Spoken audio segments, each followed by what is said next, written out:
Hi, I'm Debra Meiburg, and I'm here with Emilia Nardi of Tenute Silvio Nardi from Brunello di Montalcino. So, Hello. how lucky you are to be from one of the world's most wonderful wine regions. Thank you. I'm very pleased to be here.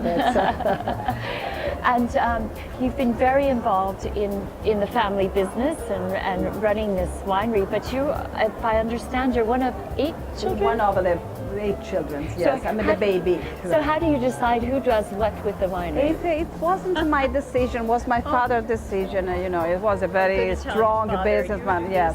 And I was 20, I was coming out from a very bad love delusion, like everybody at 20 years old, at 20.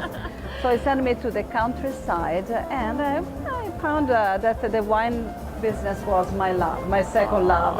So well, there great. is something about those beautiful hills you're from that must be healing. Yes, Montalcino is a wonderful place. Gorgeous, It's not only for winemaking, but even to stay, because the panorama is absolutely outstanding. So And of course the people. Yeah, thank you. And you've been a great supporter and promoter of Montalcino as a region, which is a fabulous effort. And your father was one of the founders of the original consortium. Yes, even if we are not from Tuscany, we come from another region. My father bought the estate of Casale del Bosco in 1950. So we are considered to be one of still the outsiders? Yes, the first foreigners investors, because I say foreigners because we are not from Tuscany, so there they consider us from outsider.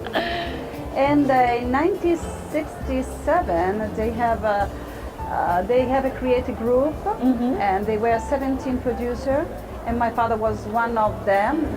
And he had a very good reputation as a businessman in other business situation too. And so they created the consortium, the first society of producers of Brunello di Montalcino. Well, how wonderful. That's quite a legacy and really something to be so proud of. Yes, we have started as a group of 17 producers, and now we are 250, so that means that the Brunello is wonderful things to do. It seems like there's been a lot of growth with producers in recent years. Is that because people growing started to make more wine themselves, or how is that shift? It's no, the great growth has started in 95. Because the government has given to other people the possibility to plant vineyards under Brunello di Montalcino. You know that the plantation of the vineyard is under the control of the government. So if we want to grow, you have to ask the permission. But now the office is closed. So what is now? This is it. Is it? Yes, it's not anymore possible to grow. And the number of producers has grown even for inheritance, because some small or some producers have split it in 2 or 3 in the business. Yeah, well, of course, isn't that the Italian way? You have a little bit of a fight, and then you have 2 wineries. In my family, we haven't had, so I can't tell you about the other people. Sometimes it happens, like everywhere. Yes. And tell me what's happening with style right now with Brunello. For a while there was a bit more oak and then a bit less oak. What do you see at the moment? I think that we are focusing much more on the terroir, on single vineyard Brunello di Montalcino. What I'm seeing is that all the producers produce a blend of Sangiovese coming from different area to produce the classical Brunello. The larger classic blended Brunello. But every producer is very proud, not every, but a lot of producers are very proud to introduce in the market single vineyard, the Brunello di Montalcino, or special reserves.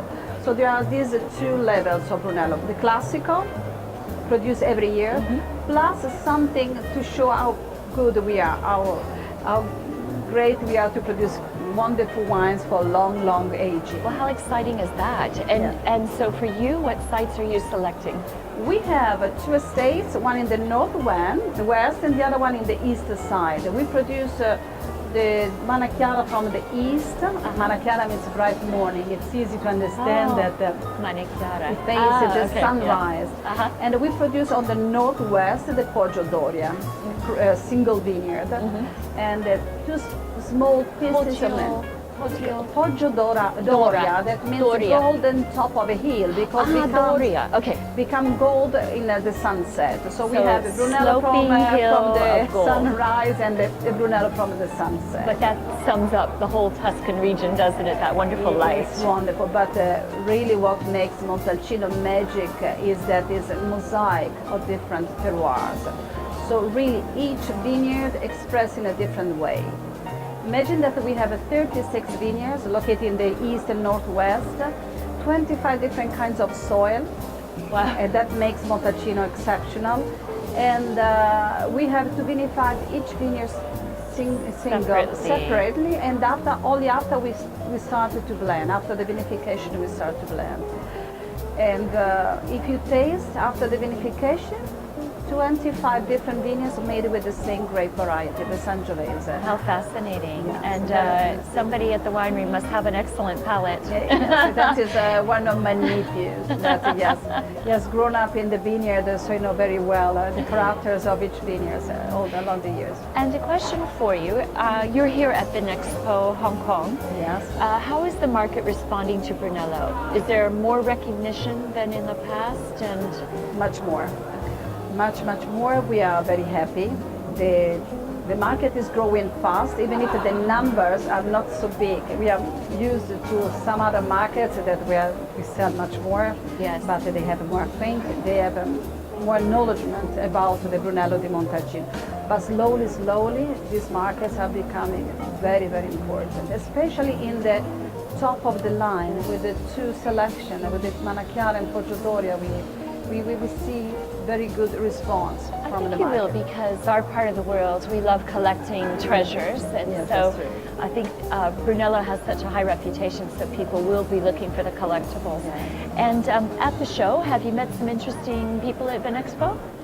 Well, we have met people from all over this side of the world. So we talk about Australia, Philippines, and so all the importers that we have in this side of the world have come to visit us. So very interesting for Well, people. fantastic. Sometimes we have to change a little bit our mind, because in the United States and Europe we are much more used to sell the current vintage, while here, for the reason you were telling before, you have a great collectors here. Yes.